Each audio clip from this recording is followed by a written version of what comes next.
Murni sedang sarat mengandung anak sulung. Sejak akhir-akhir ini, tubuhnya sering lenguh dan terasa tidak selesa.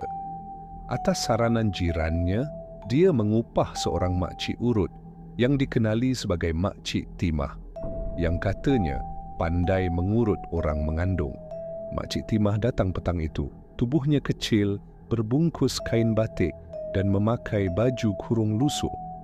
Wajahnya berkedut, tetapi matanya tajam dan seolah-olah menembusi sanubari.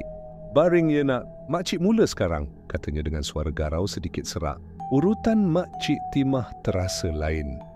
Kadang lembut, kadang menyakitkan seperti mencengkam urat. Murni cuba bertahan, tapi hatinya mula rasa tak sedap. Bau busuk mula menusuk hidung macam bau bangkai. Murni membuka mata. Dia terkejut melihat Makcik Timah sedang duduk menghadapnya, tak mengurut pun. Namun tangan makcik itu panjang dan kukunya hitam, tajam macam cakar. Mata makcik itu kini merah menyala. Senyumannya meleret hingga ke pipi. Dengan suara yang serak dan berdesir, makcik itu berkata, "Anak dalam kandungan kau manis." Murni menjerit dalam hati. Dia segera membaca ayat kursi perlahan, bibirnya menggigil. Serta-merta Makcik Timah menjerit nyaring. Badannya mengejang lalu berubah rupa.